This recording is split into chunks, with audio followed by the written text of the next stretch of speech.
Israel has had almost every bad thing that can be said about it said. They are called racist, colonialist, colonizers, fascist, the new Nazis, you name it.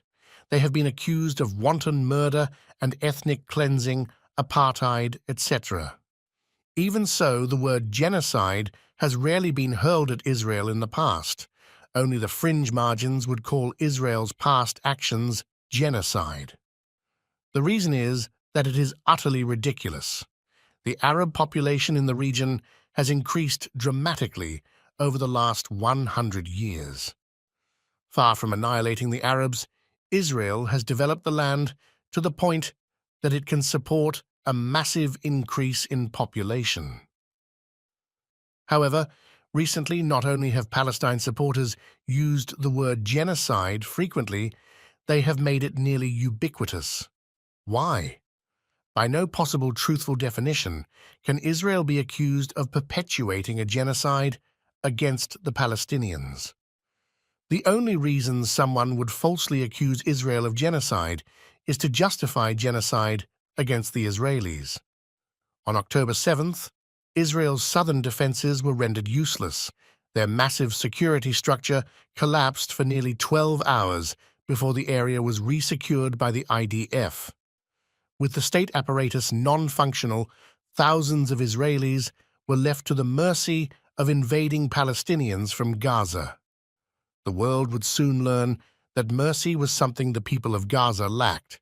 Unfortunately, sadism and bloodlust were in ample supply.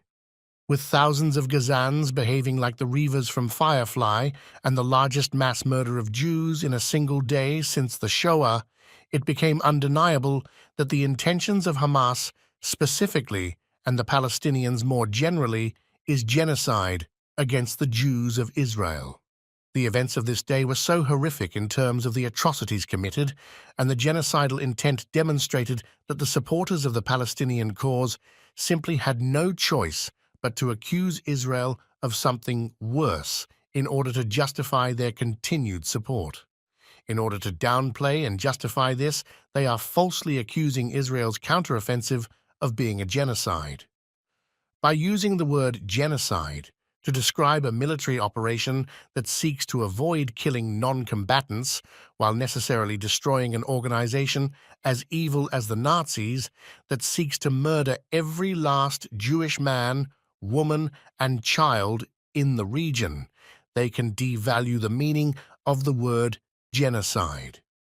This will make the idea of committing a real genocide far more palatable to large numbers of people. Furthermore, this redefinition helps to reinforce the moral standard that Palestinians can engage in the most horrific violence and slaughter imaginable.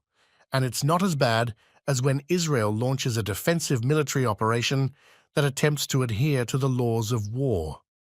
They are also conflating violence done to stop mass murder and violence done to perpetuate mass murder. Israel's goal is to defeat an enemy obsessed with death and destruction. As a Marxist, they see death and destruction as useful tools to instigate their utopian revolution. By conflating the deliberate targeting of civilians by a genocidal terrorist organization with the inadvertent deaths caused by the actions of a flawed but moral army, they are trying to demoralize people from standing against the forces of terror, destruction, and evil. Make no mistake, every single person who accuses Israel of genocide is projecting, and they would support a genocide committed against Israelis. Yes, Melissa Barrera, Billie Eilish, Mark Ruffalo, and everyone else accusing Israel of genocide is signaling their willingness to support a genocide conducted against the Jews of Israel. Now, I might hear you say, many of these people don't really understand the full implications of what they're saying. Many of these celebutards can't even find Israel or Gaza on a blank map. My response is, do you think people have never supported genocides out of ignorance? Do you think people only support genocide when they have a deep understanding of the target group's history and culture? To even ask these questions is to answer them. Most genocides have been supported by individuals who ignorantly hopping on a bandwagon. This is true among the full spectrum of support, from the passive silent consent of those turning a blind eye, to the support of people shouting slogans of hate, but otherwise taking no active part, to those facilitating the genocide with logistical aid, but not inflicting violence themselves, all the way to those actively killing.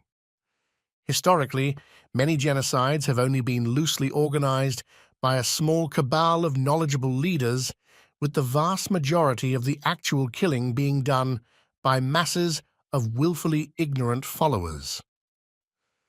I want to re-emphasize this point.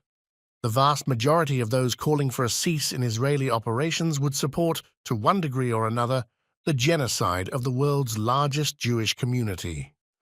They were silent on October 7th, and they would be silent as the 7 million Jews of Israel are massacred. Furthermore, they will be silent or supportive as Jews in America are harassed, attacked, and even massacred en masse. There are exceptions, a few mindless pro-Hamas droids who would wake up as Jews in their cities and towns are targeted, but these individuals are statistically negligible. This is a depressing reality, but it is one that American Jews must come to terms with. Pleading for empathy and appealing for mercy from the NPCs and their mindless figureheads won't work. They are not supporting Hamas out of compassion for the Arab civilians in Gaza, and they are not going to see the error of their ways, no matter how many liberal American Jews get hate-crimed. The celebrities, the cosplaying revolutionaries, and the people who literally can't find Israel on a map will do as they are programmed by the media, their social media, and their professors to do, and if the Jewish population of Israel is annihilated, they will move on to the next shiny object. They will not feel any guilt or remorse because they simply won't think about it. That's the reality. So what should we do?